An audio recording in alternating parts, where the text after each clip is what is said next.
Olá, turmitas! Então vamos lá, vamos gravar esse aqui do Homo neanderthalensis. Eu fiz um vídeo sobre primatas e depois eu fiz um vídeo sobre os hominina, que é os ancestrais do Homo sapiens. E o Homo neanderthalensis, ele é um dos nossos irmãos, provavelmente o mais famoso, né, desses outros hominina, né, que tem. E ele vivia na Europa e na Ásia por volta de 150 mil a 40 mil anos atrás, mais ou menos. Esse aqui seria então uma ideia como seria o Neandertal. Esse aqui, por acaso, é La Chapelle-aux-Saints, eu acho que é assim que se pronuncia em francês. E você vê que ele é musculoso, ele é meio troncudo, ele tem essa testa, vamos dizer, reclinada, nossa testa é mais alta, né? E tem esse touro supraorbital aqui, né? Meio grande, esses sobrancelhas, assim, no osso aqui embaixo, tá? A gente vai dar uma olhada nesse Homo neanderthalis. Antes disso, eu queria falar que ele provavelmente é meu preferido de todos, o Neandertal. Eu acho ele maravilhoso, tá bom?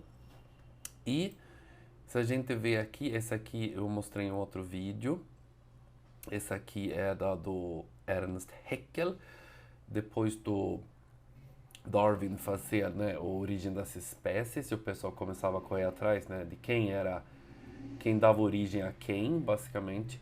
O Ernst Haeckel era muito, trabalhava muito em cima disso, então ele fazia muito dessas árvores genealógicas de todas as espécies e tal. E obviamente ele era interessado nos hominina, né, o pessoal, nossos ancestrais. E, e ele então, eles tinham achado alguns fósseis já, principalmente Neandertal, que foram dos primeiros ossos que tinha achado, né? E o próprio Darwin examinou fósseis neandertais, um desses que eram do Gibraltar, eu acho. E ele analisou, né? E eles na época viu, né, que era um pouco diferente do que o esqueleto do ser humano, do Homo sapiens, mas não sabia exatamente o que que era. Então eles faziam vamos dizer, essa árvore genealógica aqui, e aqui é a mesma coisa, né? Escrito aqui, só que aqui é difícil ler. Mas o Ernst Haeckel então colocou Homo sapiens aqui em cima, né? Claro, né? Ele achou que a gente, obviamente, era o auge da criação. E antes disso tinha o Homo stupidus. E o Homo stupidus era o Neandertal, né? Esses esqueletos que eles tinham achado nessa época. E porque ele tem um crânio um pouco mais robusto, talvez. Na verdade, ele é mais robusto, né? E então eles achavam, é mais arcaico e tal. Então provavelmente o europeu vem do Homo stupidus, que era o então Homo neandertal, não tinha esse nome ainda. E antes dele tinha Pithecanthropus alalus. E o Pithecanthropus alalus seria então o nosso ancestral mais antigo ainda. E esse aqui então é Pithecanthropus alalus, bem idiota, assim, né? Uma representação dele, né? Oh. E, na verdade, esse Pithecanthropus nunca existiu, né? Mas eles achavam, né? Chamavam ele de Pithecanthropus alalus.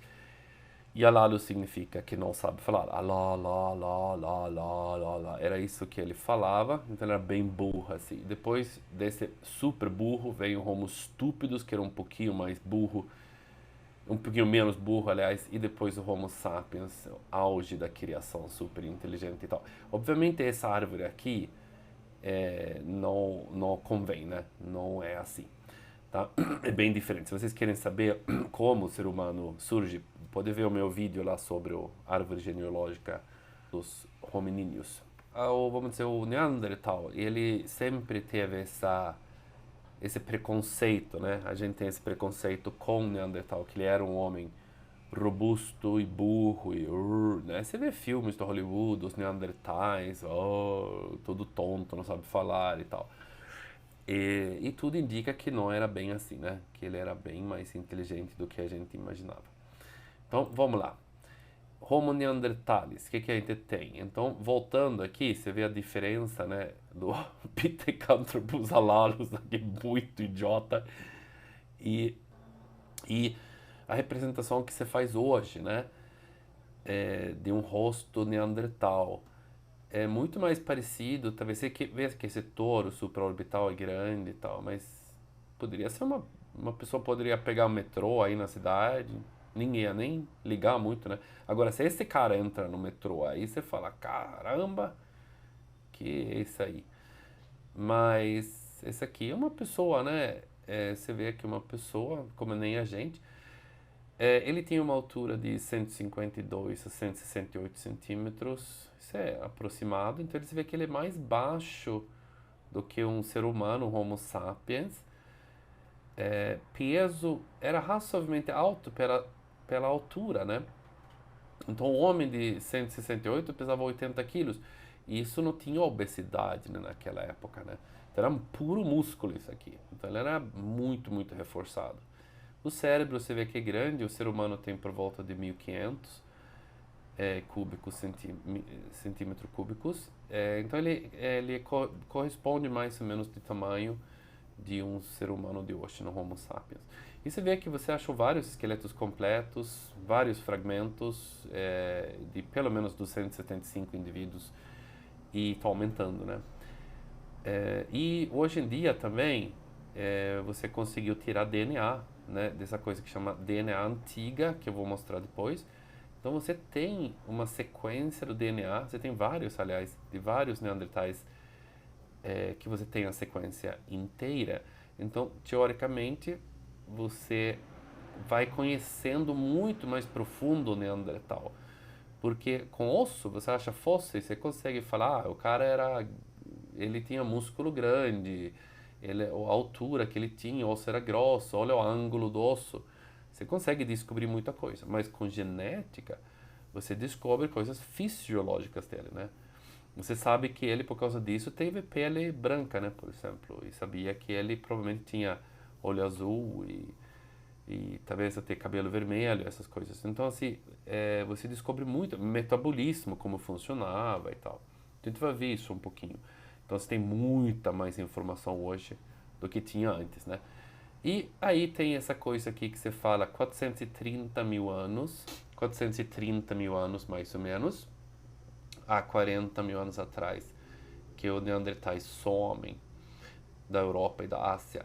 Esse número aqui, eu estudei bastante para dar essa aula, ele varia, tá? Tem gente que fala de 200 mil anos, 400, até 500 mil anos.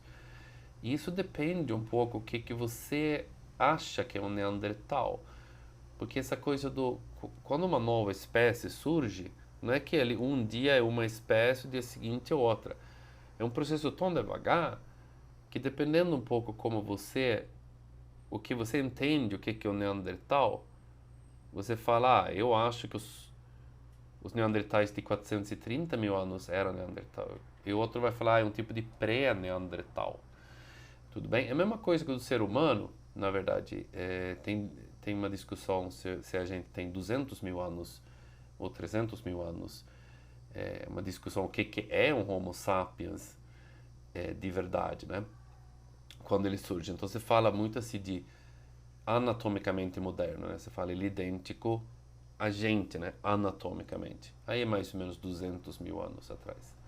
Então você vê que o Homo sapiens vivia junto com o Neandertais, só que o Homo sapiens, vocês vão ver, vivia mais na África. E o Neanderthalensis, ele vivia na Europa e na Ásia, uma parte. Aqui você tem, então, vamos dizer, um esqueleto de um Neandertal. Talvez você veja que o pelve dele é mais aberto, né? Ele tem várias coisas aqui que a gente vai ver. O tórax também dá para ver que ele abre, assim, o formato de sino, que chama. O tórax de uma pessoa, o Homo sapiens, é mais reto, assim. E dele abre, assim, vocês estão vendo, né? E essa abertura aqui, depois a gente vai ver, mas provavelmente era para ter espaço suficiente para os intestinos, porque ele tinha um metabolismo muito alto, ele comia muito para sustentar todo esse corpo robusto. Então provavelmente tinha um fígado, rins muito grandes E para caber aqui dentro tinha esse formato. Tá, outras coisas, você vê esse toro supraorbital aqui em cima, essa coisa em cima dos olhos, né? Que Homo sapiens tem, tá? Tem sapiens, tem até, eu tava fuçando na internet, tem até cirurgias para tirar isso aí, para um homem, por exemplo, que nasce, normalmente o homem nasce talvez com ele meio grande e não gosta, dá para tirar ele, né? Não sei como, mas tem esse tipo de cirurgia, porque normalmente esse touro supraorbital nosso não é muito grande, né? No Neandertal ela era bem grande assim. Depois o formato do crânio, mas a gente vai ver isso, o nariz também era maior, né? Em geral do Neandertal. Então tem várias coisas aqui. Também os membros são mais curtos, tá? E tem curvaturas diferentes e tudo no esqueleto. Depois a gente vê mais de perto. Os neandertais, eles então vivem nessa aqui Inglaterra, né? Alemanha, França, Espanha, Itália. Aqui então é a Ásia, né? E você tem, bom, aqui deve ser Mongólia, China, então você vê que eu imagino que isso aqui já é Sibéria, que região chama Altai, onde eles acham o Homo neanderthalensis, mas também aquele Denisova, né?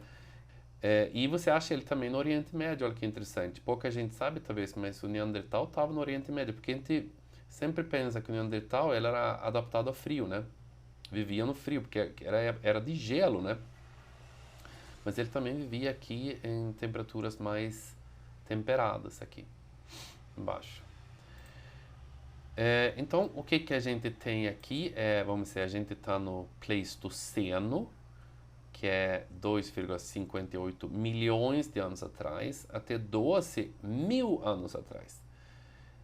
É o Pleistoceno, ele faz parte desse quaternário que chama, né? Que é o período, né? Quaternário, e o quaternário começa junto com o Pleistoceno. Você vê que quase todo o quaternário aqui é o Pleistoceno. Só que o Pleistoceno, no final, essa fininha linha aqui em cima é o Holoceno. E o Holoceno é nossa época hoje, é a partir da última glaciação, né? A última glaciação acontece, vamos dizer, 12 mil anos atrás, aí as geleiras começam a retrair. Ainda fica, né? Porque você tem o Polo Norte, tem a Antártida, né? Tem neve nas montanhas grandes, no norte e no sul. E a gente está no período interglacial, que chama, né? Mas tudo bem, aí a gente está no Holoceno, mas o Pleistoceno, toda essa parte aqui, são os períodos de glaciações, né, que são as eras de gelo. Esses últimos 2,58 milhões de anos atrás. E isso é o seguinte, aqui, antes do Quaternária, é o Neógeno. E o Neógeno, ele vai, pelo que eu entendi, eu perguntei para um amigo meu que é geólogo, ele falou que ele vai esfriando, né?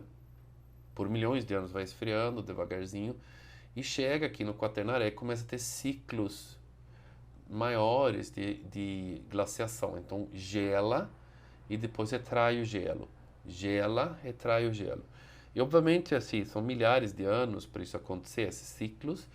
Mas durante esses ciclos, então no Pleistoceno, surge aqui bem no início do Pleistoceno, 2,5 milhões de anos atrás, aparecem os primeiros Homo, né, no mundo. Homo habilis, por exemplo. Começam a usar ferramentas, né? Então começa o Paleolítico, que é quando vamos dizer, os humanos, então na época, usavam ferramentas. Vai surgindo. E aí a gente vai subindo aqui, mais ou menos 1,7 milhões de anos atrás, aqui em algum lugar, no Pleistoceno, o Homo erectus, que é um desses Homo. Você tem Homo habilis aqui, Homo ergaster, Homo erectus.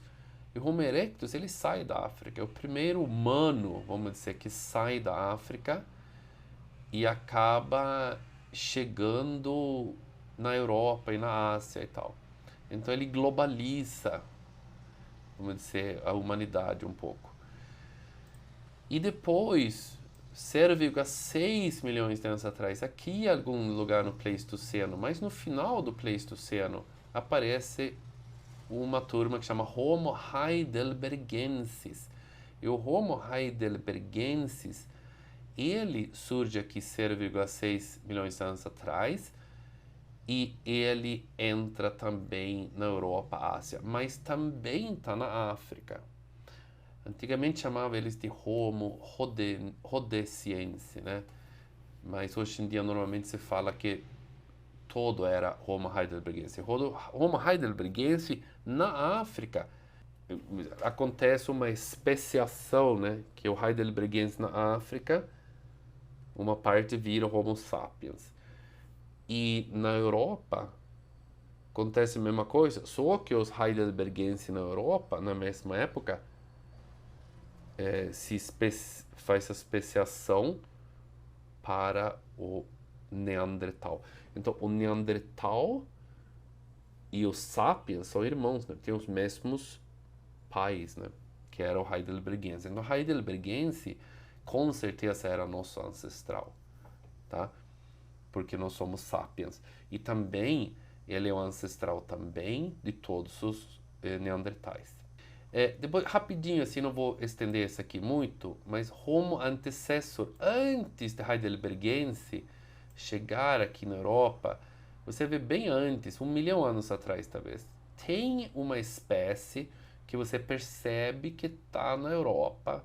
Você acha, esse nome, acho que é na Atapuerca mesmo, e chama Homo antecessor. Tem poucos, tem fragmentos de dentes e ossos que você percebe que não encaixa em nenhum lugar, maxilar e tal. Então, é difícil classificar ele, mas não é heidelbergense, não é neandertal, não é erectus, tá? Então, ele chama Homo antecessor, seria o antecessor nosso e tal. Mas, como não tem muitos fósseis, eu vou meio pulando ele, porque não tem muito o que falar dele. Mas pode ser que o antecessor, de alguma forma, virou heidelbergense, e o heidelbergense então virou sapiens e neandertal. Eu não sei. Acho que ninguém sabe. Tem um debate.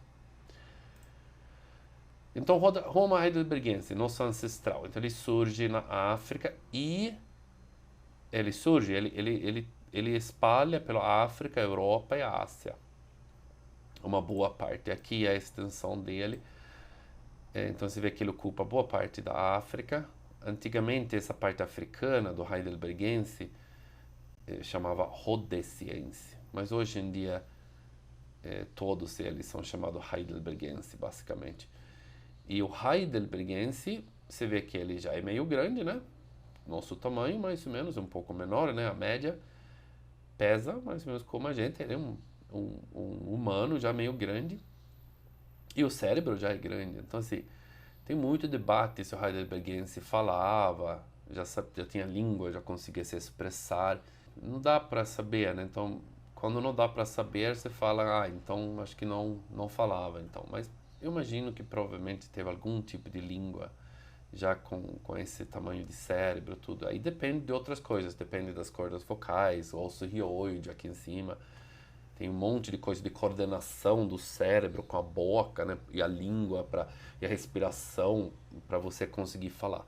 Não dá para saber se ele tinha isso, Homo heidelbergensis, mas ele era bastante avançado e provavelmente ele tinha algum tipo de comunicação, né? Imagina-se.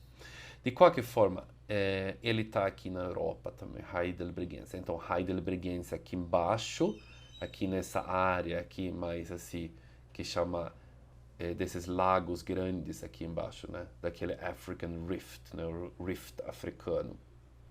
Essa parte aqui surge o Sapiens. E aqui surge o Neandertal. Mas os dois vêm do heidelbergense. Aqui é Atapuerca, na Espanha. É o sítio, vamos dizer, onde primeiro sítio, talvez não o primeiro, mas é com certeza o maior. Eu acho que é o primeiro sítio que achou Homo heidelbergense, eu acho. Mas ele é o maior da Europa, com certeza do Homo heidelbergense, provavelmente também do Neandertal. Então aqui na Atapuerca, você acha então acho que você acha Homo antecessor, heidelbergense, Neandertal. Você tem, vamos dizer, várias espécies que você acha aqui. E se você olha aqui, 4, 3, 2, 1, né? Entrance of the Cutting, cima do elefante, galeria e grandolino. Então você olha, grandolina está aqui, a galeria está aqui. Então é esse e esse. Número 2 aqui é cima do elefante, certo? Aí deve ser esse aqui, cima do elefante. E essa estrutura aqui, número 1, é entrance of the cutting, que é a entrada. Então, esse aqui, se eu lembro a história correta agora, essa colina aqui não tinha nada e um dia, por alguma razão, eles iam fazer uma ferrovia aqui. E abriu uma ferrovia. Então, nas obras da ferrovia, eles acharam essas entradas dessas cavernas aqui que tem, porque são entradas, né, de caverna e tal. E eu tenho a impressão que na época eles acharam fósseis, mas não ligou muito, assim. Acho que chegaram alguns estudiosos lá e olhou e falou, legal e tal. Não deu muita coisa. Muito tempo depois, essa ferrovia que eles tinham feito meio falhou, assim, não funcionou, não deu lucro, sei lá, e desmontaram ele. A ferrovia, pelo que se eu lembro, eles, inclusive, virou sucata, né? Eles tiraram toda a trilha e tal. E aí, muito depois, lá, eu não vou chutar ano aqui, eu posso colocar aqui talvez na edição, mas eu acho que foi 1960, por aí. Eles chegaram na Tapuérica, alguns cientistas, e falaram, cara, isso aqui é muito legal. E começaram a entrar aqui e achou um monte de coisa, de ferramentas, de vários fósseis. E até hoje, eles estão, esses prédios que estão aqui, eu acho que são os tetos onde os cientistas meio trabalham aqui nesses lugares, onde as entradas, vamos dizer, para as cavernas. Cima de Los Huesos é muito famoso, por exemplo, né? Acharam muito Neandertal aqui. Tá, então, períodos de glaciações, né? Então, para mim, assim, sendo sueco, europeu, eu lembro, desde pequeno, você teve muito mais contato com glaciações, né, do que talvez tenha no Brasil. Porque aqui eu vejo meus filhos, por exemplo, chegam na escola com aula de história e pré-história e é muito focado no Brasil, obviamente, né? Tem que ser. Então, por exemplo, descobrimento, não sei o que tal. Então, talvez outro foco um pouco. E na minha terra, várias vezes, né, se lê sobre glaciações, né? Porque formava a Suécia, né? Até hoje, né, por causa dos de gelo que tinha em cima da Suécia, empurrando a Suécia, a Noruega, a Finlândia, Sibéria, tipo, para baixo, as terras estão se levantando, né? Então não sei quanto, mas vamos dizer, a Suécia está levantando, vamos dizer, do mar ainda, devagarzinho, muito devagar, meio centímetro por ano, qualquer coisa assim. E isso por causa das glaciações. E também, se você na Suécia entra numa floresta, aqui a floresta é muito densa, né, em geral, né? Meio difícil entrar numa floresta. Mas na Suécia você entra menos denso, mas também cheio de pedras, grandes, pequenos, médios, com musgo, né, em cima, essas coisas. E essas pedras foram trazidas pelas glaciações, né, pelo gelo, né, porque as pedras quebravam lá, sei lá, da montanha, e o gelo ia levar eles, né, junto com eles, assim, depois derretia o gelo e a pedra ficou, né. Então, no meio do mato está espalhado um monte de pedras, é muito comum. Ancestrais, os vikings, achavam que eram os gigantes, né, que tinha pego eles lá nas montanhas, mais no norte, e jogava eles, né, e espalhava. Eu não tenho nenhuma imagem, tem coisa mais linda, assim, tem uma coisa que chama esker, que é um tipo, em sueco é rullstensås, e ele cria, assim, um tipo de, esses gelos, quando eles derretiam, cria rios embaixo deles que levava pedras e coisas assim e formava um tipo de morro comprido assim que ia assim de norte a sul mais ou menos, né, serpentinando, sei lá, e são muito bonitos e depois agora hoje em dia cresce, né, árvores neles tudo, mas muitas vezes tem porque os próprios meus ancestrais, os medievais lá, os vikings e tal, usavam eles para andar, né? Porque ele é meio reto, assim, né? Então você abre um caminho em cima, e é um bom jeito de se locomover naqueles lá. E justo no lado da minha casa tinha um desses esker, Badelundaåsen, que é muito famoso e tem até um sítio muito famoso, viking, lá bem no lado, né, desse esker e chama Anundshög. Eu vou colocar os nomes aqui na edição, se vocês querem fuçar. Mas isso é totalmente outra história, porque os vikings não são os neandertais, né? Mas essa coisa de glaciação é uma coisa muito presente, né, no norte da Europa. Eu penso em fazer um vídeo, se vocês querem, nos comentários, sobre as glaciações, porque é muito legal, tem umas coisas muito bonitas nas glaciações. Bom, na minha época, então eu estudava lá, você tinha que aprender, né? Guns, Mindel, Riss and Wurm. E Guns, Mindel, Riss and Wurm são nomes dados para as glaciações. Eu só coloquei aqui, hoje em dia se usa ele muito ainda. Então, por exemplo, 600 mil anos a 540 mil anos era o Guns. 480 mil anos a 340 mil anos era o Mindel, depois veio Riss e Wurm. E o Guns, Mindel, Riss e Wurm, a gente tem que decorar isso na escola, Guns, Mindel, Riss e Wurm. Eu lembro até hoje, que são afluentes desse Danúbio, né? Lembra do Danúbio Azul? Dos Strauss? Eu acho que é esse. Tem os afluentes aqui em cima, mas nessa área aqui em cima da Alemanha, que você vê que ele vai até o Mar Preto, né? Mar Negro. Agora eu não lembro se é na Moldávia, talvez que ele sai aqui, ou é a própria Romênia. Não lembro. Mas ele vai, atravessa, né, a Europa Central, entrando na Europa do Leste e tal.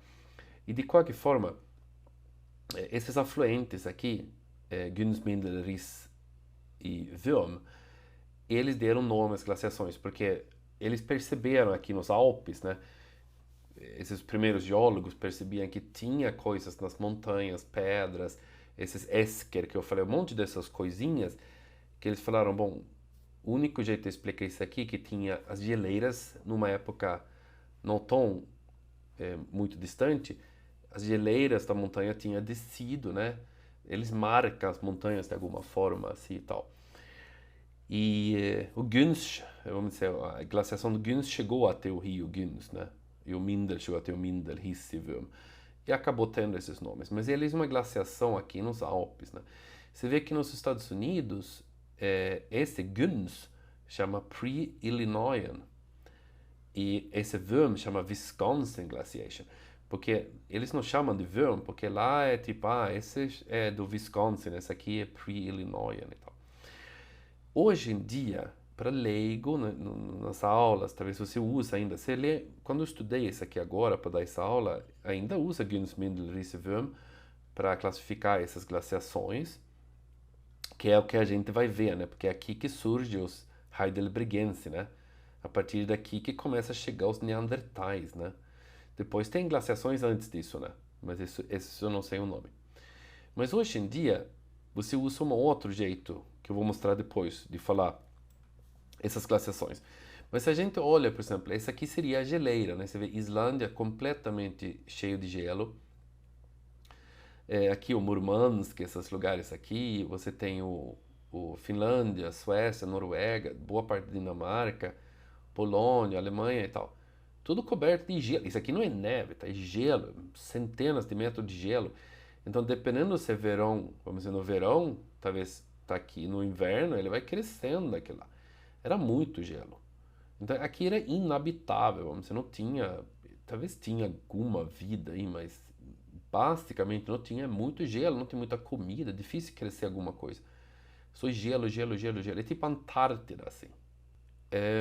E aqui os Alpes, né? Então esse Günzmindelrissivum era sobre essa glaciação. Então, obviamente, quando está muito frio, uma época que está frio, alguns milhares de anos muito frio, acaba essa geleira crescer, aqui fica maior por milhares de anos e essa aqui também vai crescer, né? Então vai ocupar uma maior área aqui.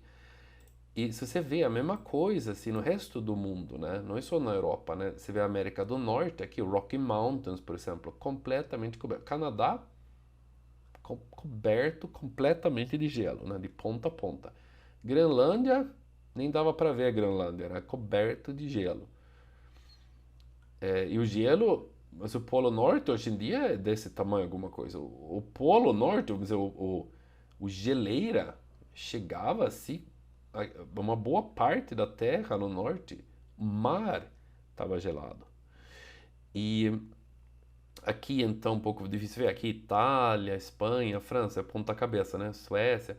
Mas você vê que toda essa montanha Ural aqui na Rússia, toda essa área aqui era coberta de gelo, né? Inglaterra também, coberto de gelo. Aqui são os Alpes, né? Aquele que a gente acabou de falar. E depois tem o Himalaias aqui, né? As montanhas de Himalaia aqui aqui a China, Índia, né? Rússia, né? A Sibéria coberto. E Himalaias também, né? Porque o planeta todo estava mais frio. Então, onde tinha geleiras, as geleiras se espalhava, né? Porque é mais alto, né? E isso aqui é interessante, de repente, porque se a gente volta aqui, eu não lembro qual capítulo agora do livro do Darwin, do Origem das Espécies, ele argumenta por 400, sei lá, 500 páginas, porque que, vamos dizer, a seleção natural explica a biodiversidade. E é um livro razoavelmente assim, é muito detalhe, ele é cheio de argumento. Um dos contra-argumentos que eram para ele assim, que ele tenta explicar, era justamente que certas plantas na Europa você acha nos Alpes e você acha nas regiões aqui em cima, nas montanhas. Aí eles falaram, bom, mas se vamos dizer, todo mundo, toda uma planta desse que é idêntico aqui e aqui, tem um ancestral em comum, como que ele chegou até aqui? É outro clima, né? Então ele fala uma coisa assim, hoje em dia, que vive numa geleira aqui em cima, como que ele chegou até aqui, ser idêntico? Então era um argumento que o pessoal que era contra a teoria do Darwin usava, falava assim, olha, isso, vamos dizer, a seleção natural não explica. Mas Darwin sabia das glaciações. Era novo na época. E ele usa isso num dos capítulos dele, ele escreve sobre isso, que o que explica que tem plantas aqui idênticas do que aqui é porque tinha glaciação. E quando tinha glaciação, vamos dizer, o ancestral dessas duas plantas, ou essa planta, se encontrava aqui, né? Porque a geleira crescia, essa crescia e se encontrava. Então, uma planta que estava aqui, com as geleiras se encostando, depois, quando as geleiras iam se retrair, eles iam acompanhando a geleira para cá, acompanhando a geleira para cá. Então, esse só daria para explicar com as glaciações, né, basicamente. Mas tudo bem. Isso é uma outra aula, se vocês querem, eu faço, fazer um resumo do livro do Origem das Espécies, capítulo por capítulo. Quais são os argumentos que ele coloca, né? Aí você não precisa ler o livro, né? Porque é muito, muito detalhe. E aí você pode, né, assistir essa aula e depois ficar brilhando, né? Sabendo, oh, o capítulo 8 é sobre isso e explica isso. Não, tô brincando. Próximo, esse aqui a gente já viu, e depois observa uma outra coisa que acontece aqui durante essa época do gelo, é que como gelava, né, as geleiras eram gigantescas, isso significa que a água, o gelo que estava em cima da terra aqui, se ele tem um monte de gelo aqui, é porque não está no mar. Então o que acontece? Os mares baixavam dezenas de metros, 70 metros por aí, mais baixo. Então o que acontece? Assim, se você olha aqui, por exemplo, em Inglaterra aqui, era terra tudo isso aqui. Não tinha Inglaterra e Europa. Era uma peça só. E esse aqui chamava Doggerland, esse aqui famoso. Então você imagina quantos fósseis que tem aqui, né? Que agora está embaixo de água, né? Você vê que a Islândia era gigantesca. Olha a Groenlândia. Olha a Suécia, minha terra aqui, totalmente coberta aqui, ó. Até o Svalbard aqui em cima, ó. Era uma peça só. Tudo isso aqui hoje em dia é água, né? Tudo era maior. O próprio Argentina aqui é mais fininho, né? Olha como a Argentina era grande, ó. Obviamente não tinha Argentina na época. Mas como abaixo... Olha aqui que interessante. A Austrália, ó, ele quase conecta aqui com a Ásia. E esses aqui, como chamava esses dois continentes antigos? Eu não lembro agora. Eu vou tentar colocar na edição, tem um nome, vamos dizer, essa parte aqui e essa parte aqui. E eles quase se encontrando, né? E provavelmente foi por isso que o Homo sapiens, saindo daqui, 50, 70 mil anos atrás, eles andavam aqui, né? Pouco a pouco, né? Chegando e conseguia chegar na Austrália. Como, né? Tinha que feito um barco, né? Mas hoje em dia a distância é muito maior, né? Mas naquela época, ó, pula ilha para ilha, para ilha, para ilha. Difícil, né? Não é fácil. Mas era mais fácil de chegar, né? Beleza? Então lembre isso também aqui que tinha muito mais terra naquela época, né? E hoje em dia, como as geleiras, vamos dizer, derreteram, tem mais e mais água, né? A gente falou lá Gunst, Mindel, Riss e Würm, que eu tinha que aprender na escola. Hoje em dia se chama MIS, que é estágios isotópicos de oxigênio marinho. E olha, eu dei uma lida sobre isso aqui, não é uma coisa que eu entendo muito bem, mas você tem isótopos, né? Que dependendo da quantidade de nêutrons que tem aqui no núcleo, você tem um desses 6 ou desses 8, por exemplo, no oxigênio. E você, nessas amostras que você tira assim, do mar, né? Mostra o sedimento, né? Como, por exemplo, esse lado é mais novo do que esse, por exemplo.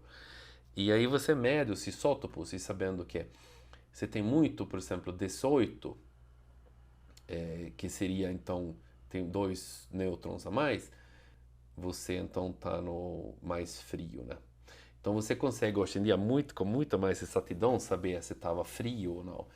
E aí você, cada dessa curva aqui, você chama de um MIS. Chama de MIS. E se eu não me engano, MIS 1 seria hoje, né? Que é um período interglacial. O MIS 2 era a última glaciação máxima. Então, depois vai para uma interglaciação e assim vai. Então, todos os números ímpar é entre 2 períodos de glaciação. E todos os números pares, né, 2, 4, 6, 8, são as glaciações máximas, né? Nesse período que a gente fala aqui, desses períodos de 600 mil anos, que eu aprendi na escola que tinha 4 glaciações, eu acho que são 30 mis, por exemplo. Então teve muito mais, mas eles não tinham como datar isso aí muito bem na época, e por isso ficou assim. Mas então teve muito mais oscilação, mas mesmo assim milhares de anos essas oscilações, né? E aqui seria então, esse aqui é as montanhas de Altai, lá acima de Mongólia, na Sibéria, algum lugar. Isso aqui seria um tipo de vegetação que talvez você encontraria muito naquela época. Era úmido, né? Porque derrete gelo, né? Vocês talvez não sabem disso aqui no Brasil, mas na primavera, na Suécia, por exemplo, quando derrete os gelos, porque chega verão, fica muito úmido, né? E as plantas crescem muito. E depois fica o contrário no inverno, é mais seco e tal. Mas imagina, então, no verão, provavelmente era úmido e tinha esses grandes estepes, né? E obviamente mais no sul tinha florestas e tudo, né? Aqui é um lugar frio, né? No inverno. Mas no verão, provavelmente era razoavelmente bom. E aqui vivia então os neandertais, esses heidelbergenses e depois os sapiens, né? Chegando lá. Depois, eles ocupavam essas áreas aqui. E obviamente você, numa área dessa, por exemplo, né? Grandes estepes assim, com pouca vegetação, anda herbívoros, né? Então o que que você tinha? Você tinha bison andando aqui, você tinha mamute, mamute maravilhoso. Esses dias, aliás, acharam um mamute lá em Canadá, né? Um bebê mamute numa obra e bem intacta assim dentro de um, saindo, né, do permafrost lá do gelo e tal. E, bom, uma coisa dessa eles vão conseguir tirar DNA, um monte de coisa, né? Mas acho que foi esses dias aqui que eles acharam. Tinha rinocerontes, imagina esse rinoceronte peludo, cara. Rinoceronte lanudo, mas é muito bonitinho.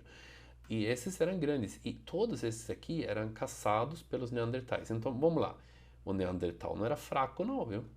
Cara, para pegar um mamute, esses aqui é perigoso, esses aqui. Anda em bando. Então, eles tinham um trabalho em equipe espetacular.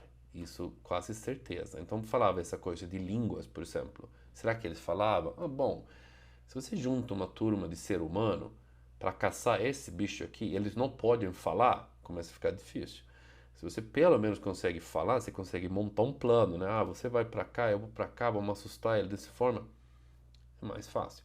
Então é um indício, pelo menos para mim, que eles tinham algum tipo de comunicação muito avançada.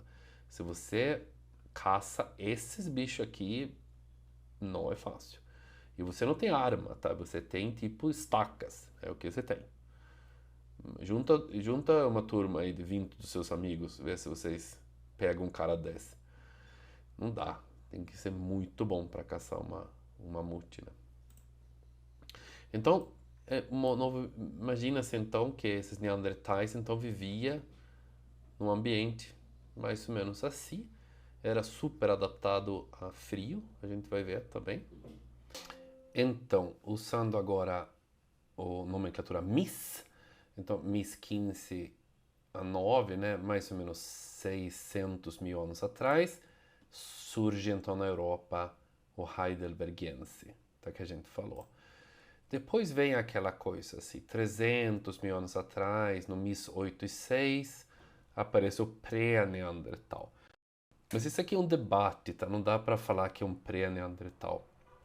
Tem gente que chama que já era neandertal, tem outros que falam que não é exatamente o neandertal clássico e tá. Eu coloquei pré-neandertal porque a maioria chama isso. Mas a partir de 130 mil anos, aqui no MIS 5 e 4, com certeza tem neandertal, o clássico, né?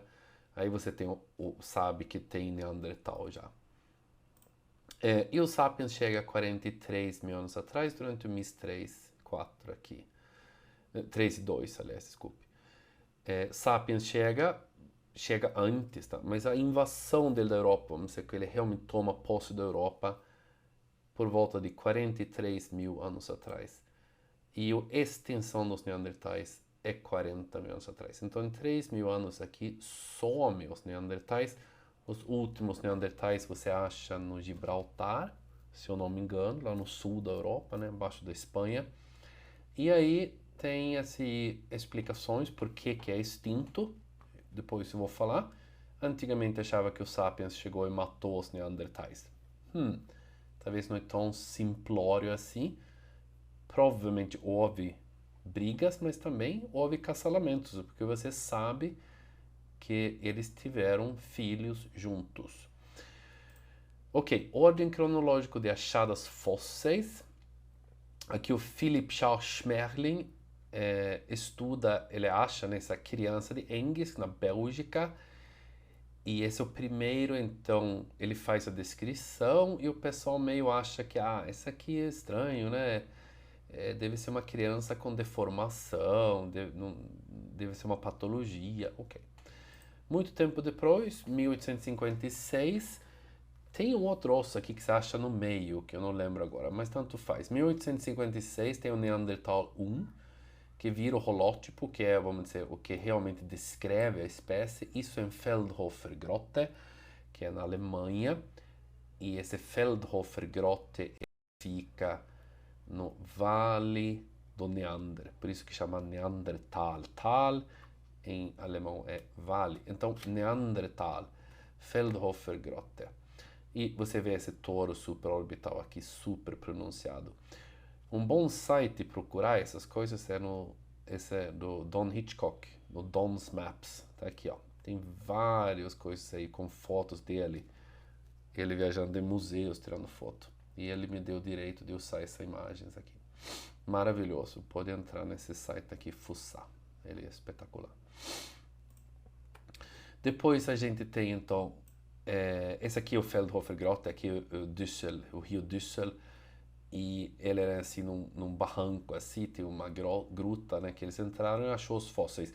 Esse aqui é destruído hoje em dia, porque eles acharam alguma coisa lá, um mineral, e virou uma mineração e tirou. Hoje em dia tem um memorial lá e um museu do primeiro Neandertal. Então, esse aqui, na verdade, o primeiro Neandertal achado é Engis, né? Mas quem descreve a espécie é esse do Feldhofer Grotte, Neandertal 1.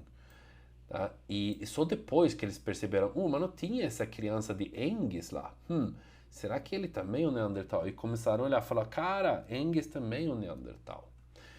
Mas na época que ele achou, eles não acreditou muito que era uma outra espécie e tal. Aqui a gente tem o corpo do Neandertal e ele é adaptado ao frio, tá? De várias formas. E ele, com certeza, tinha roupa. Não tem uma evidência, assim, talvez absurda que ele tinha roupa. Mas, assim, você sabe que os outros povos também erectus provavelmente tinham roupa. Povos antes do Neandertal. Então, é muito difícil acreditar que o Neandertal vivia na Europa e na Ásia durante as glaciações sem roupa. Então, ele matava bichos, pegava os peles e com certeza os amarrava de alguma forma. Ele sabia provavelmente fazer corda de alguma forma e amarrava assim em volta do corpo de alguma forma. Você não acha, por exemplo, como chama, ferramentas ou agulha? Acho que você nunca achou, porque ser humano depois você percebe que o Homo sapiens faz agulhas, né, para costurar. Você nunca achou isso no sítio Neandertal, se eu não me, eu acho que não. Mas subentenda-se que ele tinha roupa, então. O corpo dele é mais largo, de alguma forma. É, vamos dizer, ele é robusto para aguentar o frio e os membros são curtos. Membros curtos, tem uma lei que chama Lei do Allan, que é membro curto é melhor nos árticos do que membros longos. Por isso que vamos dizer, os bichos se esticam mais, talvez onde é mais quente. Os membros, né? E o Lei do Bergman é o robustez, né? Se você é troncudo é melhor para aguentar o frio. E ele, obviamente, ele tem os antebraços, anteperna mais curta, dedos também e pés mais curtos para aguentar o frio realmente. E ele é robusto, né? Para aguentar o frio. Ele é menor um pouco de um Homo sapiens, né? Mas ele é mais forte, ele é mais troncudo. Pós-crânio, então se a gente fala comparado com sapiens, então você tem maiores músculos, você sabe disso porque as inserções, você consegue ver a asperez que tem, né, a grossura dos ossos e tudo, e você percebe que ele provavelmente era bem forte assim. Dedos curtos e robustos, a gente já falou, é uma adaptação ao frio, provavelmente. E isso, eu sou da Suécia, lá no inverno é frio, né? Dá 10 negativo, 20 negativo, e você sofre mais assim, nariz, orelha, mãos, pés, as extremidades, né? É lá que primeiro passa frio, porque é difícil aquecer, né? Tá longe do tronco e de certa forma, né? É uma adaptação ao frio aí. Tíbias e fíbulas, né? Curtos, a gente já falou. Antebraço mais curto. Pelve mais aberto, comparado com Homo sapiens. Caixa torácica é o formato de sino, mas ele abre. Do Homo sapiens é mais reto.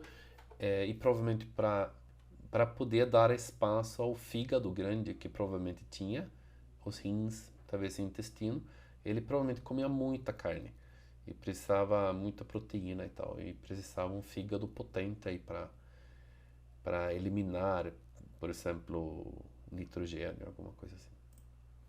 Clavícula alongada, a clavícula é longa, ossos robustos em geral, né, mais fortes. Fêmur curvado sagitalmente, que é isso aqui, ele tem uma curva sagital aqui, então ele tem uma curva razoavelmente grande que o Homo sapiens não tem. Aqui você tem um osso aqui, um fêmur neandertal, você vê que tem uma curva bem grande assim.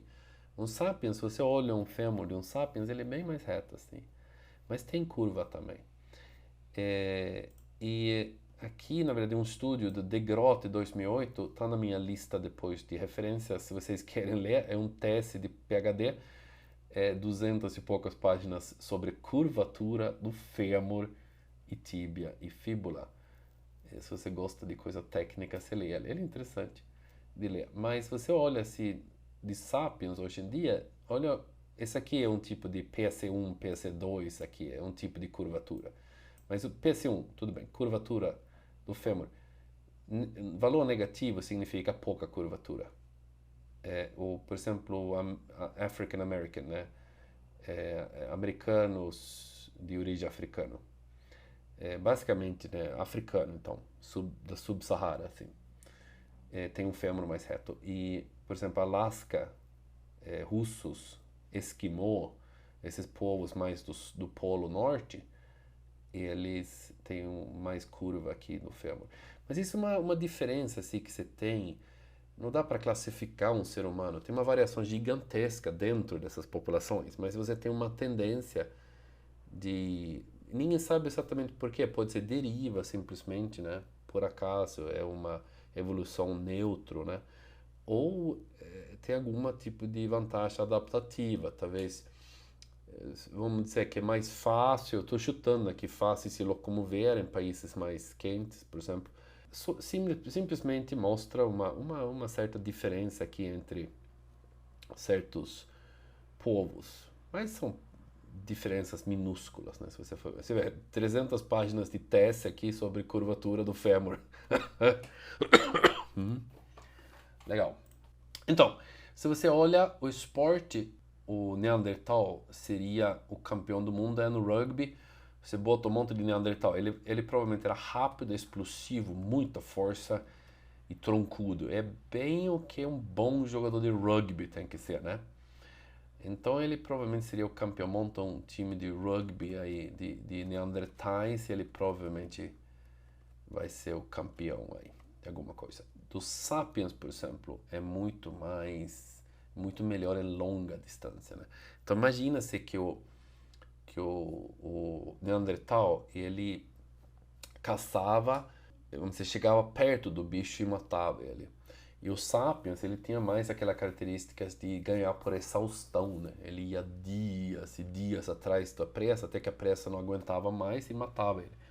E os Neandertais provavelmente eram um ataque mais explosivo, pela anatomia, né, que você lê. Porque ele com certeza era mais potente, assim, de explosão do que do Homo sapiens. Então, crânio, se a gente vai para o crânio agora e vê as diferenças, a gente tem o formato de rugby, né, bola de rugby, meio óbvio, você vê que ele é mais alongado, e do ser humano, do Homo sapiens, aliás, é mais redondo. O occipital tem aquele occipital bulge, ou bun, acho que chama fossa suprailíaca aqui atrás, tem uma fossa aqui atrás, um tipo de fossa occipitalar, alguma coisa. E esse bun tem uma saliência aqui que não tem no ser humano, em geral tem esse aqui bem característico do Neandertal. Fossa canina pouco profunda, então essa fossa canina, vamos dizer, tem um tipo de pedaço aqui que é menos profunda no Neandertal. Você tem o touro supraorbital, que vocês veem aqui, né? Esse grandalhão aqui, que obviamente é bem característico dele. E esse é basicamente todos os primatas, todos os hominíneos, todos têm esse touro, basicamente. Mas o Sapiens não tem. Então isso é uma diferença da gente dos outros, né? Basicamente. Órbitas oculares grandes, ele tem um olho, provavelmente tem um olho bem desenvolvido, grande, e talvez por isso que tinha esse bun aqui, porque nosso centro de visão do cérebro é no occipital, né? E talvez por olho ser muito grande, ele tinha que ter uma área maior dedicada a esses olhos grandes, né? Então ele provavelmente enxergava muito bem, você imagina, né, o Neandertal. Talvez para poder caçar, né, no ambiente onde ele estava, né? Tem um olho muito bom. Abertura nasal grande, essa abertura aqui do nariz, aqui, indo para o crânio, né? As conchas nasais eram bem grandes. E de novo, assim, antigamente achava que era porque ele podia aquecer o ar melhor e tal, mas não faz, provavelmente simplesmente deriva, simplesmente, vamos dizer, a genética arcaica, o fenótipo arcaico é nariz grande. Todos os macacos, todos os hominíneos tinham nariz grande. E ele manteve no Neandertal. E no Sapiens, ele ficou com esse narizinho mais fininho. Isso surge lá na África, né? O nariz mais fininho, com o Sapiens. Tá? Então, provavelmente é simplesmente que no Sapiens ficou mais fininho. Eu tenho o nariz grande, né? Por acaso, mas normalmente é mais fininho, talvez. A ausência de queixo, essa é uma característica muito... eu tenho barba, né? Mas tem um queixo, né? Os outros hominíneos, os primatas, nenhum tem um queixo. Então, se você acha uma mandíbula e vê queixo, você sabe que é Sapiens. Testa inclinada, você vê que a testa é bastante inclinada no Neandertal e no ser humano é muito mais alta, né, a testa. Mas você vê que tem uma variação, né, entre os seres humanos. Tem gente que tem uma testa maior, menor e tal. Não faz muita diferença, variações, tudo tem variação. Não tem a ver com inteligência, por exemplo. Mas você vê que tem, não dá para falar que tem um ser humano, um Homo sapiens exato assim, né? Antropometria, né? Medidas, né, do corpo do ser humano, não é exatamente. A pessoa tem uma diferença, né? Graças a Deus, né? Se não tivesse diferenças, ia ser muito chato, né? Imagina, só ia ter você no mundo, né? Você vai namorar você, né?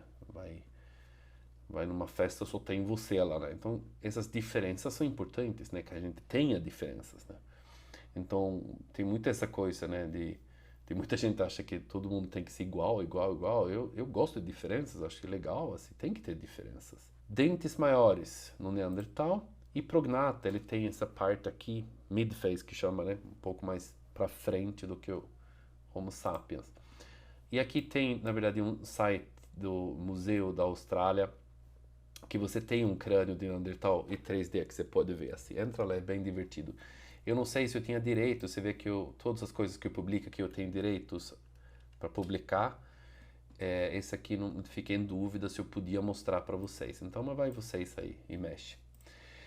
Aqui é uma tomografia de 2 crânios, mesma coisa. Você vê através que essa parte prognata aqui, você vê que o crânio é mais alongado. Você tem o occipital bone aqui, toro supraorbital, processo mastoide também. Olha o processo mastoide aqui, né? Ele é bem maior do que esse aqui, por exemplo. É uma outra diferença que tem. Depois a gente chega assim, comida. Então, o que esses neandertais comiam? Antigamente achava que era necrófagos, comia carcaças como nem urubu, porque pensava, é muito simples, né? Não sabia caçar, né? Vocês eram um bando de burro, né? Mas ele era caçador, você sabe isso hoje em dia, que o Neandertal caçava, e caçava muito bem, caçava coisa grande, inclusive. Então você sabe disso desde 1948, você acha a lança de Leringen, ele mede 2,38. Isso aqui está quebrado em vários pedaços, mas era uma unidade só. Ele é afiado nas pontas, ele é grande, é 2,38, você imagina. Ele é queimado nas pontas para ficar mais firme. Ele é usado uma madeira muito boa, muito resistente, que eu não lembro qual, datado de 115 mil anos atrás. E essa lança é achado dentro do tórax de um mamute gigantesco. Então alguém matou esse mamute. Ele quebrou porque o mamute deve ter se mexido lá. Então se você olhar essa imagem aqui, você tem 2 seres humanos aqui. E esse é o maior elefante de hoje em dia, é desse tamanho. Ele tem o ombro dele aqui, tem quase 4 metros. E esse mamute, elefante lá, que foi morto pela lança de Leringen, que alguém enfiou lá no mamute, ele tinha 4 metros. 4 metros é muito grande, gente. Não vai no zoológico, você provavelmente acha um elefante de 2 metros, 2,5, sei lá, no máximo. Já é muito grande. Pô, 4 é um monstro. E é muito perigoso o elefante. Então acha que é um bobão? O elefante é inteligente. E ele arrebenta com qualquer outro bicho na savana, praticamente. Muito difícil um leão, um grupo de leão atacar um elefante. Tem que ser vários, normalmente pega o bebê. Porque um grande dá uma pisada no leão, já era, né? E o Leringen, essa data, na Europa, só tinha Neandertal. Então quem matou esse mamute era um Neandertal, entende? Então ele era caçador. Esse é o bicho, cara. E eu não sei se você, obviamente vocês não fizeram isso porque não tem como, mas um elefante que está sendo atacado, ele fica muito violento, tá? Então é muito perigoso. Então eu fiz mais ou menos, esse é o tamanho do caçador com a lança do Leringen aqui. Ok, vamos matar esse cara. Ele enfia aqui, ó, clang! Vai no coração, mata. Então o cara era bom, meu. Não era a primeira vez, era experiente, um caçador experiente. Então o que você acha? Que um grupo de Neandertal cercava esse bicho, talvez eles montaram alguma armadilha, algum solo, né, que era ruim para ele, né, um lama, alguma coisa. E depois, pouco a pouco, fui matando ele, até que esse cara aqui surge e mata ele com uma estacada, provavelmente no coração, e depois pegam pedaços dele, né, para comer, provavelmente. Eles pegavam os ossos, os chifres e tudo, né? Não chama chifre em português, não lembro o nome agora. Marfim, né? E usavam para várias coisas. Então, de novo, assim, provavelmente eles tinham uma organização muito boa no grupo, né? Você não monta um bando de burro para matar um cara desse. Então ele era muito esperto e sabia como fazer, sabe? E depois, hoje em dia, tem várias provas que eles matavam bicho de grande porte. Então, o que a gente tem aqui? Porque eles têm que comer muito. Então, calorias, por exemplo. Uma mulher, hoje em dia, de 60 quilos, tem que comer mais ou menos 1.320 por dia de calorias. O homem, de 70 quilos, 1.510 por dia. O Neandertal, eles fazem cálculos. Eu li sobre os cálculos e tal. É bastante especulativo, obviamente, mas chega uma conta de 4.000 a 7.000. Lembra que ele era troncudo, ele era muito musculoso. E também era muito frio, então ele tem que gerar muito calor. Só que essa conta depois é um pouco assim, criticado no sentido que quando eles fazem essas contas, eles fazem como se ele fosse, não tivesse nenhuma outra coisa que, vamos dizer, que aquecesse ele de alguma forma, né? Então, se você fala assim, ele provavelmente tinha roupa, né? Você não precisa comer tanto, né? Porque parte do calor fica em você, né? E também ele provavelmente ele tinha fogo, né? Então à noite talvez acendia um fogo e passava a noite bem gostosinho, assim, alguém guardava o fogo, né? Eu fiz exército lá na Suécia, é muito frio, e alguém tem que manter o fogo, né? Senão os tropas morrem, né? Então se tem um lareira assim, pequena dentro do acampamento, aí alguém vai ter que cuidar, né? Então provavelmente eles tinham um esquema, alguém cuida do fogo à noite.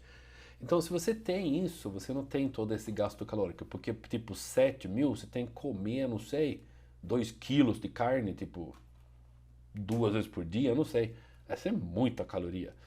Então, provavelmente não chega tudo isso aqui. Mas o cálculo que eles fazem, não, mesmo se for 4.000, comia muito. Então tem aquela brincadeira, não chama o Neandertal pro churrasco, tá? Porque vai comer. Tá? E ele comia basicamente carne, ele era muito carnívoro. E ele pegava esses bichos. E esse é um mamute, claro, tinha muita gordura também. E tal. Então eles falavam, não dá pra só comer de proteína. Mas se você não carne dessa, você tem muita gordura. Num bison, você ganha gordura também. Então ele era caçador, a gente sabe. E ele sabia fazer fogo. Esse aqui eu não tinha nenhuma imagem que eu possa usar de um Neandertal fazendo fogo. Esse aqui é um tipo de Bushman, que chama em inglês. Um tribo que chama San, Namíbia. E ele está fazendo aqui um fogo. Então, assim, os sapiens sabem fazer fogo. Esses tribos, assim, sabem fazer. Ele está fazendo aqui, acender um fogo. Então, eles sabiam também, com certeza, de alguma forma, aprendeu aí de fazer fogo e manteve o fogo. Então, você acha, né? Hoje em dia, se você sabe, pelo menos os neandertais mais perto dos mares, no Neandertal, não, vamos dizer, no Mediterrâneo, até no Oriente Médio, tudo, mas provavelmente os outros também, tinha outras fontes de comida além de carne. Então você sabe que comia tartaruga, peixe, ostras. Eu não tinha nenhuma imagem que eu possa usar de um lula aqui, mas aqui é os. Lula é gostoso, né? Ele não sabia fritar, eu acho, né? Não tinha esse tipo de hábito, e empanar. Mas ele comia lula. Você sabia que ele comia, provavelmente, assim. Você sabia que ele come, por exemplo, as frutas vermelhas que achava, né? Talvez algum outro tipo de fruta. Porque, de qualquer forma, todos os primatas basicamente precisam vitamina C, né? De alguma forma, né? Então, alguma fruta ele deve ter comido, né? E você também acha no dente, né?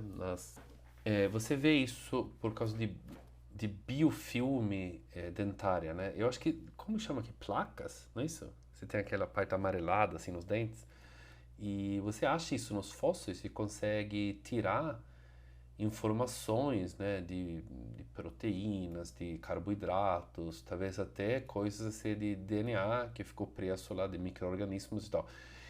E saber que de alguma forma, esses neandertais, alguns pelo menos, comiam trigo de alguma forma e provavelmente cozido, viu? pela forma das moléculas lá, que provavelmente foi cozido antes de comido, né? E ele gruda no dente, depois entra no biofilme, né? E gruda no dente. E a gente vai no dentista e tira, né? Limpa, né? Mas eles não limpavam, né? E ficou, e você acha esses dentes, você consegue tirar informação. Então você vê que ele tinha uma variedade bem grande assim, de comida também, né? É meio óbvio também, né? Que você come o que tem, né? Quando tem escassez, por exemplo, né? Você vai comendo, e dependendo da estação também muda, né? Você tem bicho grande para caçar ou não tem, né? E depois, será que ele comia ovo? Provavelmente, acho que não tem uma prova que comia, mas se ele achava o ovo, provavelmente fazia. Mel, se ele achava mel, por que que não comer mel? Insetos, dá para comer. A gente consegue comer boa parte dos insetos, cheio de proteína. Rã, né? Por que não? Até hoje na França come rã, dá para cozinhar, sei lá. Nozes, né? Cogumelos. Então você vê que tem um monte de coisa que você imagina então que ele comia, né? O Neandertal. Fala em comer canibais em Guyot Cave, mas isso aqui tem outros também, mas acho que esse aqui foi o primeiro, né? Por volta de 45 mil anos atrás, você acha ossos. Aqui são esses ossos que têm marcas de corte aqui. E muitas vezes nas inserções musculares. Então alguém foi lá e cortou para tirar, vamos dizer, a carne dos ossos. Isso aqui não pode ser bicho que fez. Você vê que é corte que é feito por algum instrumento, alguma ferramenta, né, que eles tinham. E se eles faziam isso, você imagina que eles comiam, né, Neandertal. Mas tem que também pensar assim, mas por que que comia, né? Talvez não era para nutrição, porque assim, tem tradições assim, acho que quando grupos de sapiens, por exemplo, que eram canibais que comiam, não é bem que eles comem para ganhar nutrientes, muitas vezes é por alguma coisa mística, assim, você come, por exemplo, come uma parte do cérebro para essa pessoa viver dentro de você, ou alguma coisa assim. Então pode ser uma coisa mais cultural, não é para sobrevivência. Isso significa então que a cultura deles era talvez mística até, né? Mas muito simbolismo, né? E é aquele revolução cognitiva, né? Que o Sapiens acha que ele é muito especial porque ele consegue criar símbolos, né? Criar verdades dentro da mente dele que não existe, né? É só a gente entre os bichos que criam coisas que não existem na nossa mente, né? Espíritos, fantasmas, essas coisas. E talvez eles tinham essa tipo de noção sobre o mundo, né? Essa coisa mais simbólica, né? Esses neandertais. Porque se eles comiam como canibais de vez em quando, talvez seja um lado mais, vamos dizer, uma razão mais espiritual atrás disso. E falando de cultura, você tem uma cultura que chama Musteriense, que é dos neandertais, que se eles faziam esses tipos de pedras, são lascadas, né? Eles batem, né? É um jeito de fazer. Não é fácil fazer isso aqui, não. Tem que treinar bastante, então eles eram muito bons nisso, para fazer ferramentas, né? Eles tinham algumas ferramentas de sílex da grandulina, olha, a tapoérica de novo, né? Feita por Nappen, né? Batendo assim. E, e eles tinham, então significa que eles tinham equipamento e faziam, eles não, essa cultura musteriense, o interessante é que ele era bastante simples, né? Tinha poucos, vamos dizer, ferramentas funcionais, mas era aquilo lá. Mas o resto, basicamente, também dos hominíneos, né, que tinha pelo mundo, Erectus e Ergaster e todos eles, Heidelbergense, eles também tinham poucos nessa época, não tinha muito, né? Aqui um jeito de fazer era, né, bate e tal, consegue tirar um pedaço aqui, né, para ser usado. O interessante é que bem depois, lá por volta de 40 e alguns anos, mil anos atrás, chega a cultura chatelperronense. É o meu italiano, chatelperronense. Chega a cultura chatelperronense e ele olha a diferença desse do esse. Tá absurdamente mais elaborado, né? Aqui tem ornamentos pessoais, né, que provavelmente a pessoa usava como ornamento, né? São garras, ossos, dentes.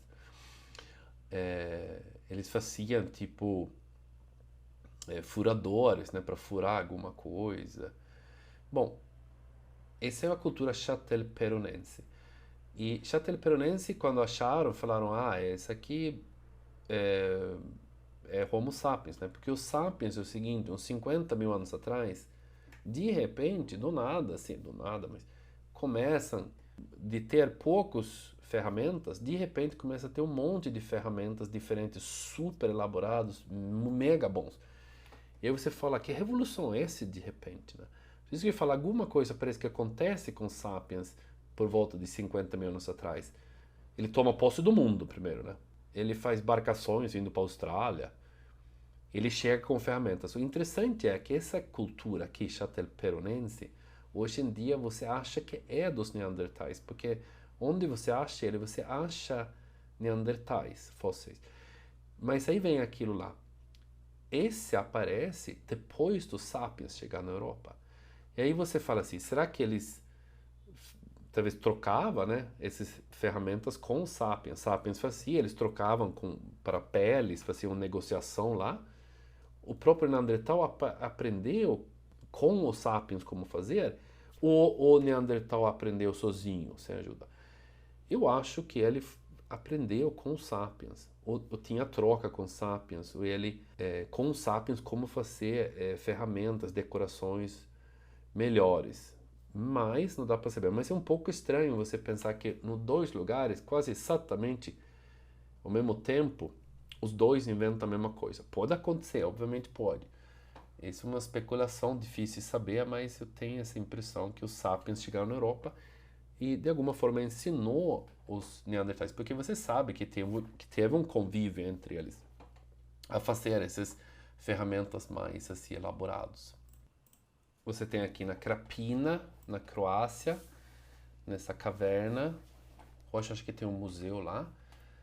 É datado 120 mil anos atrás. Garras ornamentais. Você vê que ele foi lixado aqui, né?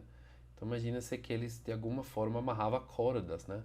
Você amarra cordas para criar um tipo de colar, talvez. Então esses foram os neandertais. Então eles se decoravam. E o ser humano, quando ele começa a decorar, vamos dizer, o Homo sapiens, é porque ele já passou pelo, vamos dizer, a revolução cognitiva, né? Que ele agora começa a ver símbolos, ele começa a embelezar, começa a fazer tatuagem, pinturas, fazer artes rupestres e tudo, né?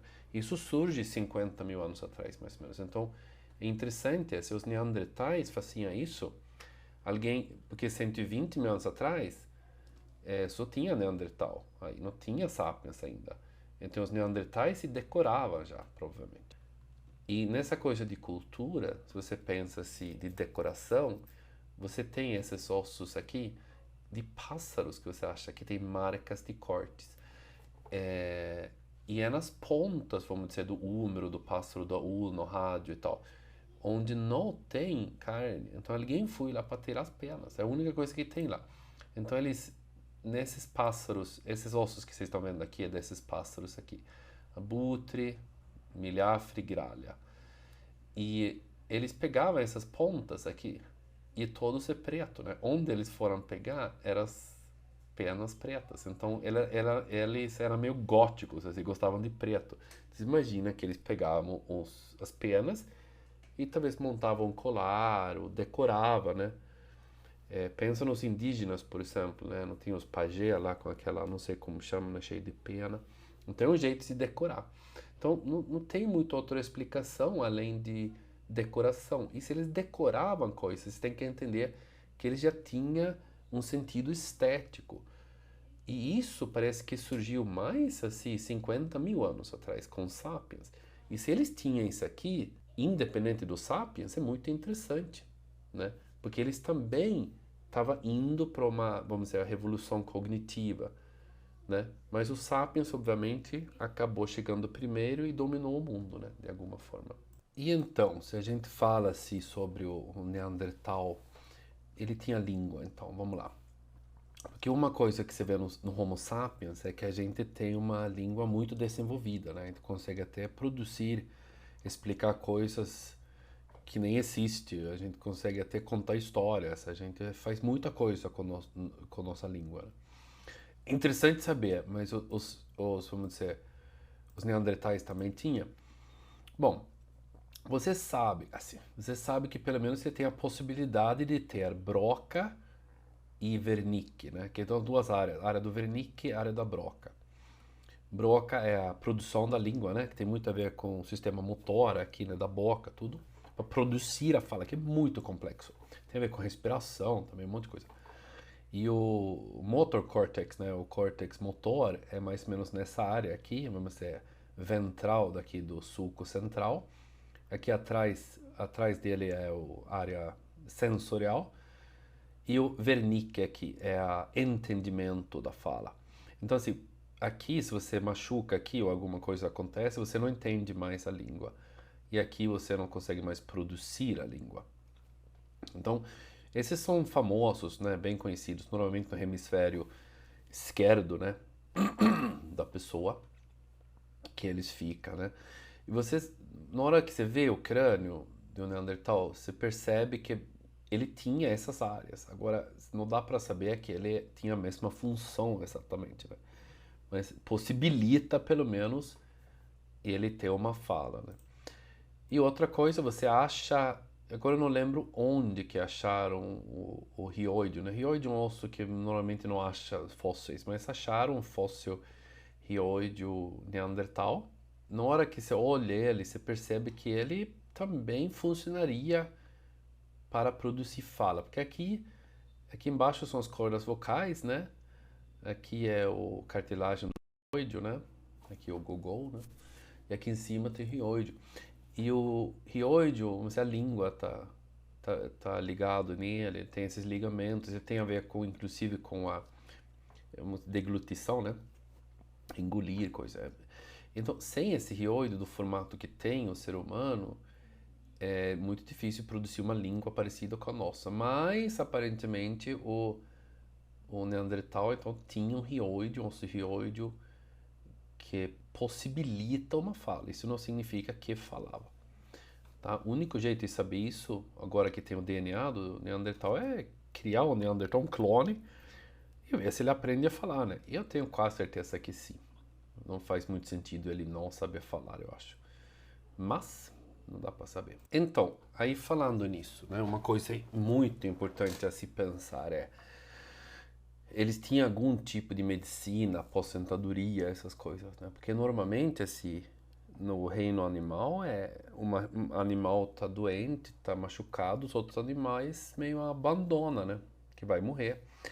Mas esse Neandertal 1, esse primeiro Neandertal que a gente falou lá no Feldhofer Grotte, né? Que a gente falou.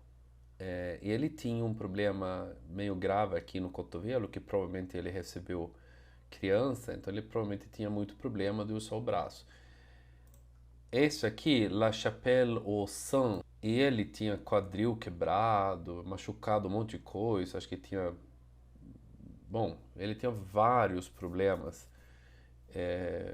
Provavelmente não andava muito bem. E o Shanidar 1 aqui, ele era pior de todos. Você vê que os patologistas olham, né?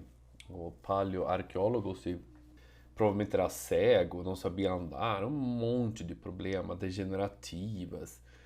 Esse aqui também tinha e tal. Mas o que eu quero dizer é que esses aqui acabaram de chegar numa idade razoavelmente avançada, 40, 50 anos. E com esses problemas que eles tinham, você não sobrevive se ninguém cuida de você. Então esses tribos neandertais não eram tão bárbaros assim. Então eles cuidavam dos idosos. O idoso estava ruim, estava bem quebrado, mas alguém trazia comida, cuidava, talvez tinha medicina.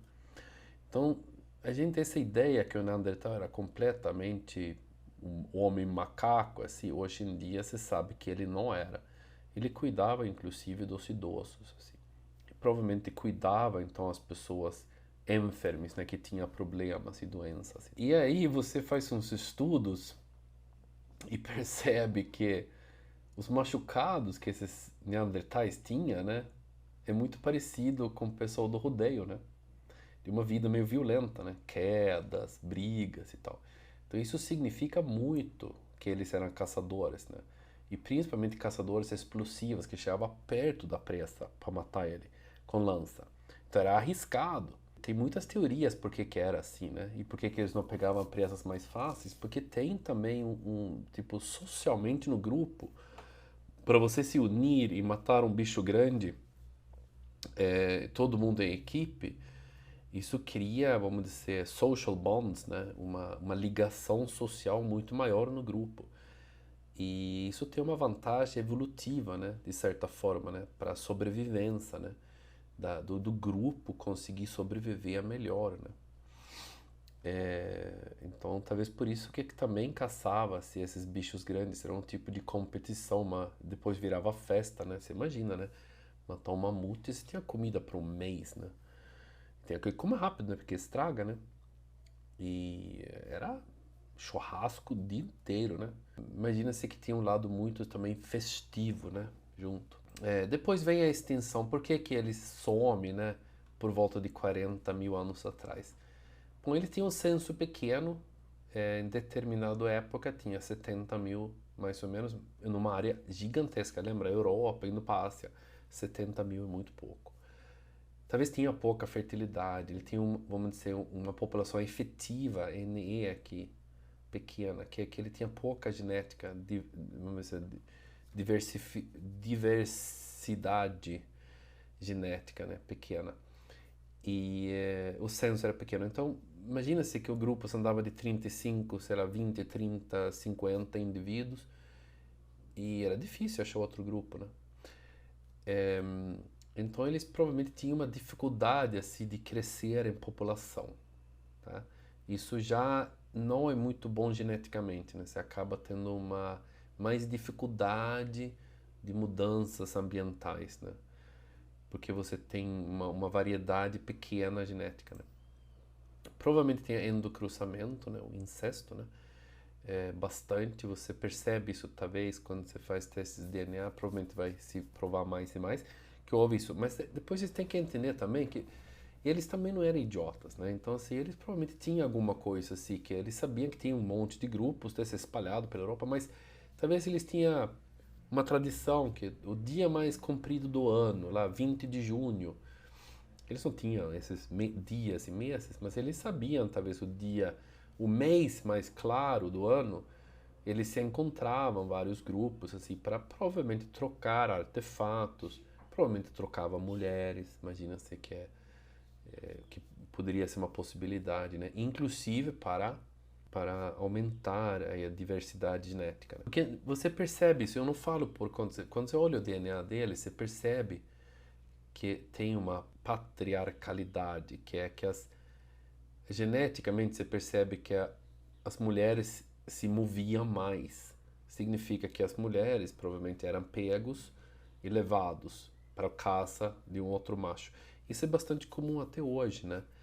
Você vê aqui quando casa, eu não estou falando que tem que ser assim, mas normalmente muda para, vamos dizer, o caso do marido, sei lá, e na cidade do marido. Hoje em dia mudou muito, mas sempre meio foi assim. Depois, exterminados pelo Homo sapiens, é uma teoria que tem. Homo sapiens chega mais inteligente, melhores ferramentas, socialmente mais avançados e toma posse e basicamente extermina aí o Neandertal. Sim, porque em 3 mil anos sobe, né? Homo sapiens chega a 43 mil anos atrás, com força na Europa. 40 mil anos atrás, 3 mil anos depois da chegada, não tem mais Neandertal. Okay. Seleção cultural é que quando tem pouca gente assim, talvez a novidade, vamos dizer, a inovação não cresce tanto, porque é perigoso fazer uma inovação nova. Então a tradição é mais importante, né? Ficar na tradição e tal. E o Homo sapiens tinha mais gente, né? Tinha um senso maior. Eles poderiam arriscar mais, né? Para inventar coisas e tal. Chama seleção cultural. Domesticação do lobo é uma teoria, que o sapiens domesticou o lobo, e você sabe que um caçador com cachorro, ou com lobo, então, é muito mais eficaz. Né? Então, talvez eles chegaram lá e com os lobos, né, os cachorros, então os primeiros cachorros, eles conseguiriam caçar melhor e fazer a concorrência com os neandertais. Né? Porque por enquanto você não achou que os neandertais, você não sabe se o neandertal domesticou o lobo ou não. Mas uma teoria também que é muito, muito provável é assimilação com o Homo sapiens, que é misturou a genética com sapiens, com predominância dos sapiens. Então, vamos dizer, só tem sapiens hoje em dia, porque pelo censo dele, 70 mil, quando há uma mistura genética, vamos dizer, a pessoa começa a se caçar entre eles, não sabe se é por amor ou é por violência, mas você sabe que aconteceu várias vezes. O grupo pequeno normalmente some dentro do grupo grande, né? Então os sapiens acabam basicamente assimilando, vamos dizer, pegando e se misturando com os neandertais, só que as características dos sapiens ficam em muita mais quantidade do que os neandertais, porque os neandertais eram muito menores, né? Muito menos gente, né? E antigamente então se achava-se sucesso de Neandertal hoje em dia, né? Que era um tipo que saía da África e virou africano, asiático, europeu. Essa teoria é bastante estranha. Então eles achavam assim, africano, surgimos na África muito tempo atrás, sei lá, 2 milhões de anos atrás, e chegou na Europa, virou Neandertal. Lembra aquele Homo halalos, depois Homo Neandertal, depois os Sapiens, tipo. Por que eles achavam isso? Porque distancia o europeu muito do africano, né? Porque era muito racista na época. E falava, tá, tudo bem, pode até ser ancestral em comum, mas lá muito tempo atrás. Depois você começa a ter outros modelos aqui, até você basicamente provar que esses aqui em cima, não funciona, que nosso, vamos dizer, ancestral em comum é muito mais recente. E você tem algumas, hoje em dia você vai nessa assimilação que se chama, que da África surge, vamos dizer, um ancestral em comum, e ele vai virando sapiens na África e na Ásia, lá na Austrália e na Ásia, e também no europeu. Mas, por outro lado, surge também alguma outra espécie, que é o heidelbergense, virando Neandertal, e mistura com os povos aqui em cima. E outros vão extintos. Então significa que a gente tem uma origem em comum, 200 mil anos atrás, alguma coisa, que vai virando todos os sapiens do mundo, mas tem uma mistura aqui com Neandertal e outros povos. Então a gente falou do amor ou violência, né? Você acha crânios ou fósseis que parecem um intermediário entre um Homo sapiens e um Neandertal. Depois, hoje em dia, por causa de DNA antiga, você sabe que houve acasalamento. Vamos dizer que houve. E você, inclusive, sabe que quase sempre, ou talvez sempre, era de homem sapiens com mulher neandertal. Nunca com homem neandertal com mulher sapiens. E pode ser porque os sapiens provavelmente dominava e, de novo, na história, normalmente é os machos, né, os homens, pega as mulheres do outro tribo e leva embora. Isso acontecia inclusive durante a escravidão, né? Muito difícil que vamos dizer, normalmente os donos dos escravos lá, né, engravidavam às vezes as escravas, né? Nunca meio ao contrário assim. Isso é uma coisa de dominância também. Então. Isso você sabe. Ou por talvez não ser compatíveis, vai que teve casos de acasalamento, vamos dizer, de homem Neandertal com mulher sapiens, mas não dá certo geneticamente, pode ser também. Então você acha esse fóssil, o ACE 1 e 2, consegue tirar DNA dele e percebe que 9% dele é Neandertal. Então essa é uma réplica dele, uma reconstrução, o ACE 1 e o ACE 2, que vocês podem procurar se vocês quiserem, que é um mestiço, né, entre Neandertal e o Homo sapiens. Então você sabe que na hora de sair lá da África, indo para o Oriente Médio, eles se encontravam. E houve troca genética entre eles. Provavelmente outras vezes também. Então isso a gente sabe. E o Svante Pääbo, que inclusive estudou na minha universidade, onde eu estudei, não é a minha universidade, e Uppsala, Svante Pääbo ganhou o prêmio Nobel este ano por conseguir sequenciar o DNA neandertal. Então você tem todo o DNA. Então ele é muito complicado isso aqui, eu não sou nem um pouco especialista, mas você consegue pegar um pedacinho de osso, moer ele e fazer uma sequenciação e consegue retirar o DNA. E com tanto sucesso hoje em dia que você tem várias genomas, já não sei quantos, de Neandertais. Então você consegue ter uma variação Neandertal. E você descobre muita coisa. Esse aqui é um colega dele, aqui, Matthias Mayer, os dois é do Max Planck Institute, né, na Alemanha. E aqui ele está fazendo isso, né, extraindo o DNA de um fóssil, né, um pedaço minúsculo de fóssil. Né. Ok, vamos lá, D-Statistics então. Esse é um pouquinho chato, mas eu estou terminando, eu prometo. Aqui o estado derivado, D, estado ancestral. Derivado é uma mutação, é uma novidade. Estado ancestral é uma coisa que está antiga, vamos dizer. Archaic Human, AH, aqui então seria o Neandertal. Então o que acontece aqui?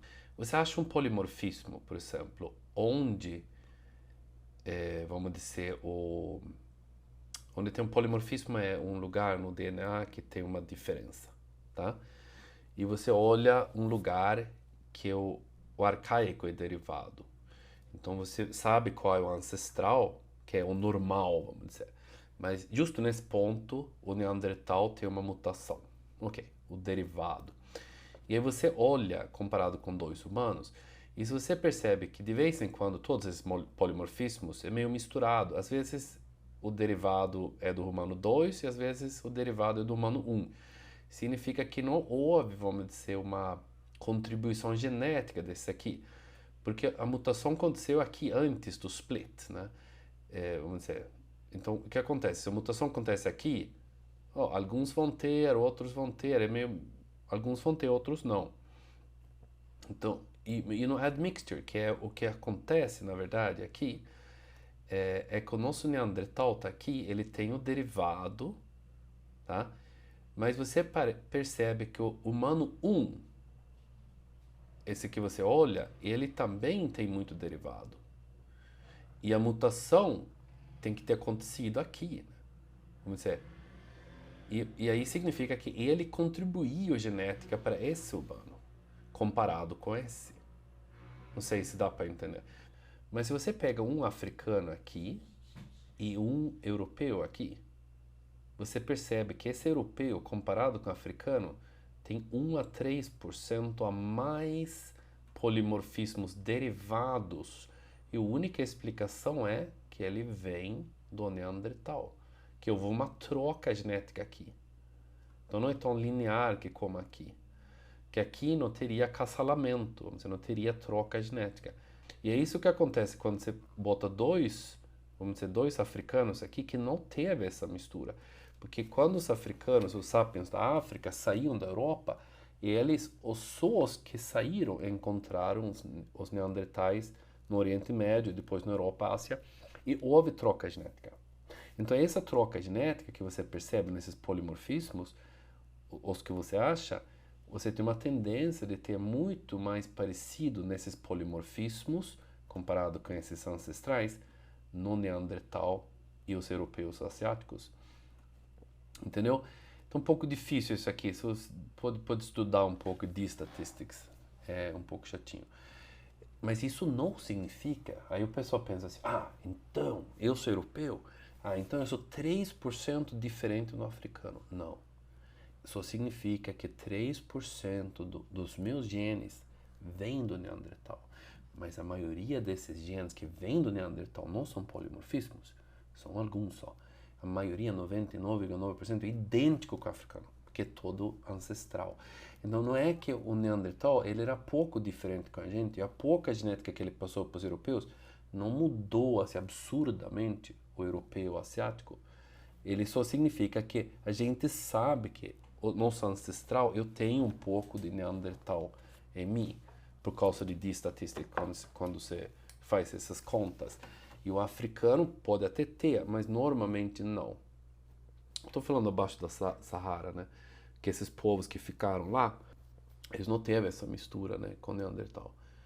É a mesma coisa se você olha, por exemplo, os negros, né, nos Estados Unidos, por exemplo, que eram retirados da África, né, como escravos. Se eles não misturaram com o europeu, eles também não têm muito genes Neandertal, né? Então entenda, não é que só porque eu sei que 1 a 3% dentro de mim vem do Neandertal, mas boa parte desse que veio do Neandertal é idêntico de um Homo sapiens. Mas em alguns lugares tem esses polimorfismos e você percebe que eu tenho 3% a mais de um africano. Não sei se dá para entender, mas não significa que de algum jeito que um europeu seria 3% diferente do africano. Não é, porque isso seria mais ou menos, se você olha um ser humano, um chimpanzé, aí sim, aí você olha o genético inteiro e fala, tem uma diferença de 2%. Isso aqui é ancestralidade que a gente está falando, de onde vem os genes. É a mesma coisa que você tem uma mãe e um pai. Você tem, por exemplo, tolerância à lactose. Eu sou tolerante à lactose, eu fiz um teste, eu sei que eu sou heterozigoto. Então eu tenho um gene que é tolerância à lactose, eu tenho um que não é tolerante à lactose, mas basta, né? Então eu sou tolerante à lactose. Eu não sei de onde vem. Eu não sei se a tolerância à lactose vem do meu pai ou da minha mãe, porque os dois são tolerantes à lactose. Se um deles fosse intolerante, eu saberia que era do outro pai, mas eu não sei. É a mesma coisa. Se eu faço um monte de estatística aqui, talvez eu descubra. Veio da minha mãe, veio do meu pai. É isso que a gente está falando. Não estou falando que... A gente só está falando de onde vem o gene. Não, vamos dizer, a sequência do DNA. Não a diferença entre eles. A diferença é que se você mede um chimpanzé, um ser humano, aí você consegue fazer uma diferença. Mas aqui a gente está falando de ancestralidade, né? De onde vem os meus genes, tem 1 a 3% Neandertal. Mas lembra que a maioria desses do Neandertal são ancestrais e é idêntico nos Sapiens da África também. Eu espero que vocês entenderam isso. Esse aqui é um mapa rapidinho, então, 200 mil anos atrás, surge o Homo sapiens, ele vai espalhando aqui pelo mundo. Você vê que por volta de 40 mil anos atrás ele ocupa a Europa. Ele também, antes disso, chega na Austrália. Isso é uma coisa louca, cara. Ele chega na Austrália. Cara, ele fez barco, coisa assim. Isso antes de conseguir conquistar a Europa aqui. 15 mil anos atrás ele já está aqui na América e vai espalhando, né? E toma posse do mundo. E depois não tem mais outros, nossos primos, todos os outros Homo somem do mundo, né? Só tem Homo sapiens hoje. Homo erectus, mas 200 mil anos atrás tinha Homo sapiens, tinha Homo Neandertal, com certeza Homo erectus, ainda tinha erectus, tinha Denisova, eu acho que Homo naledi. Então tinha 5 tipos, pelo menos, de humanos 200 mil anos atrás. Hoje só tem o Homo sapiens. E aqui o Xi Jinping, o chefe lá que manda na China, King Charles, Rei Charles da Inglaterra, e Taylor Swift. O que tem em comum? Eles têm 1 a 3% de DNA Neandertal neles. Porque eles não são exatamente africanos. Lembrando que africano também tem um pouco de Neandertal, muito menos. Beleza? Agora, a diferença que isso faz para uma pessoa, difícil de falar. Deve ter prós e contras aí. Tem alguns que não são bons, eu sei, dos genes neandertais. Outros são vantagem. Então, normalmente é tão pequeno essas coisas assim que não faz grande diferença. O pessoal fala muito da pele clara, por exemplo, né, que é uma coisa do Neandertal, cor, o cabelo vermelho, mas não é muito constatado que tem que ser exatamente isso. Mas, de novo, então eu tenho um pouco de Neandertal em mim, pelo menos, e a maioria, provavelmente, que me escuta aqui, talvez tenha também. E aqui minhas referências, eu vou colocar assim, vou diminuir eu aqui, para eu poder mostrar todas as referências bonitinho. E eu não vou analisar um por um, vocês podem olhar, tem várias coisas legais aqui para ler. E aqui a minha segunda página.